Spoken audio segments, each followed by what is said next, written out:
अपने प्रदेशों में हार कर खत्म हुआ है। वसुंधरा राजे और शिवराज सिंह चौहान का अपने प्रदेशों में जो एरा खत्म हो रहा है वो जीतने के बाद, तो 5 नेताओं का मेरे हिसाब से एरा खत्म। प्रदीप जी, आपकी बात पूरी नहीं हो पाई थी। मैं आपसे जो पूछ रहा था यही सवाल कि अब इंडिया अलायंस के बीच में भी क्या एक मंथन होगा इस चीज को लेकर कि भाई किस नेतृत्व के साथ जाया जाए और किस संवाद के साथ में कम्युनिकेट किया जाए, क्योंकि ये जो चुनावी नतीजे हैं ये एक बहुत बड़ा स्टेटमेंट है।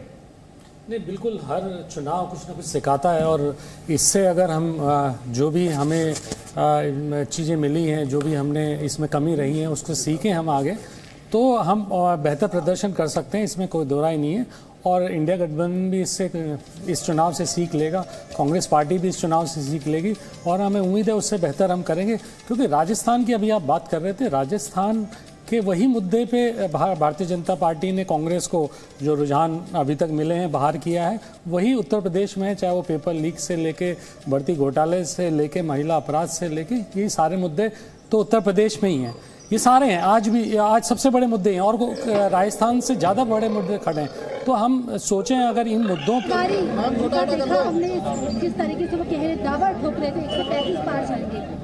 देखिए, कांग्रेस के मालवा निमाड़ के जितने भी अहंकारी नेता थे सबको हमने हराया। उनका अहंकार जनता ने नेस्त नाबूद किया।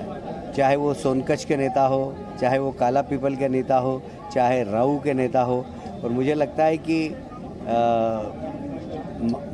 आगर मालवा के भी नेता, ये सब कांग्रेस के बड़े दिग्गज नेता अपने आप को मानते थे और बड़ा अहंकार था इनका, पर मालवा निमाड़ की जनता ने उनको परास्त किया। आपकी भविष्यवाणी कैसे सच हो गई? आपने टिकट मिलते ही बोल दिया था कि हम जीतने वाले हैं। कैसे भविष्यवाणी आपने सच? जनता के बीच में रहते हैं 24 घंटे और जनता की सेवा करते हैं और जनता का काम करके हमने जीता।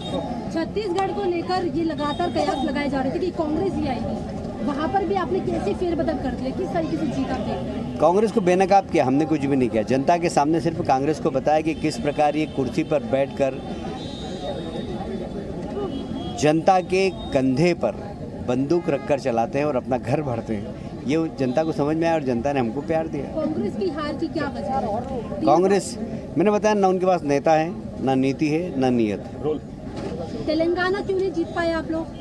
तेलंगाना में हमारी संगठन कमजोर है। वहाँ पर एक आखिरी सवाल है, INDA का जो मीटिंग है 6 तारीख को दिल्ली में होने वाला है, कांग्रेस और तमाम गठबंधन बैठेंगे, ये लगाएंगे हिसाब किताब की बीजेपी कैसे बाजी मार रही है? देखिए, मैं गठबंधन क्या है मुझे पता नहीं। अभी अलग अलग बयान पढ़ता हूँ, अखिलेश का अलग पढ़ता हूँ, नीतीश जी का अलग पढ़ता हूँ, ममता जी का अलग पढ़ता हूँ। तो उनके बयान पढ़ने के बाद तो ऐसा लगता है कि मेरे दिल के टुकड़े 1000 हुए, कुछ इधर गिरे कुछ उधर गिरे।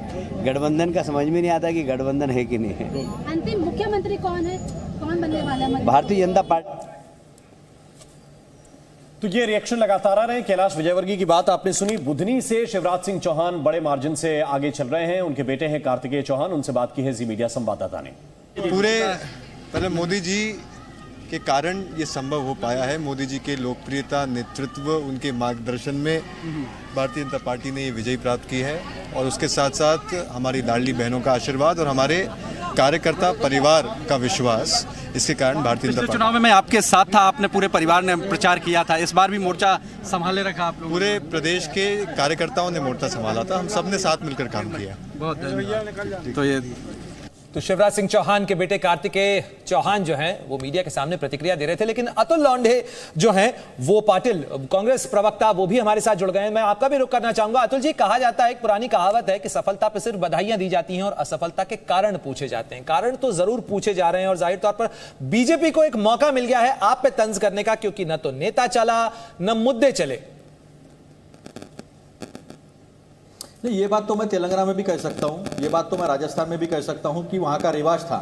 कांग्रेस जब भी हारती थी बड़े मार्जिन से हारती थी। आज कांग्रेस 75-80 के बीच में रहेगी, ये मैं आज आपको बता रहा हूँ अभी।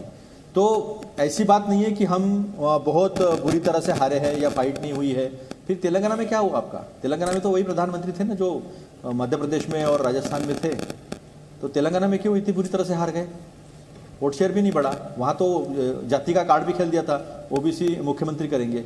बात यह है कि आप जीते हो, आपको बधाई, लेकिन 4 महीने के बाद यही देश की जनता सवाल पूछेगी कि जो योजनाएं, जो कल्याणकारी योजनाएं, जो सामाजिक न्याय की योजनाएं कांग्रेस ने सामने रखी थी और वो धरातल पर थी। यानी अतुल जी, आप कहना चाहते हैं कि मुद्दे भी वही रहेंगे, चेहरे भी वही रहेंगे। संगीत जी, आप कुछ कहना चाहते थे? देखिए तेलंगाना जो तेलंगाना के अंदर है, मुझे नहीं लगता है कि भारतीय जनता पार्टी, देखिए कोई भी पार्टी जो होती है ये नहीं कहती है कि मैं चुनाव में जा रहा हूँ तो मुख्यमंत्री बनाने के लिए नहीं जा रहा हूँ या चुनाव जीतने के लिए नहीं जा रहा हूँ। समाजवादी पार्टी 71 सीटों पर लड़ रही थी तो वही कह रही थी कि भाई हम यहाँ पर देखिएगा हम बहुत बड़ी संगीत जी, मैं रोकना चाहूंगा आपको। केंद्रीय मंत्री स्मृति ईरानी हमारे साथ जुड़ गई हैं। स्मृति जी, स्वागत है आपका जी न्यूज पर। और पहला सवाल इसी चीज को लेकर, मध्य प्रदेश और राजस्थान की जीत और छत्तीसगढ़ की जीत भी अगर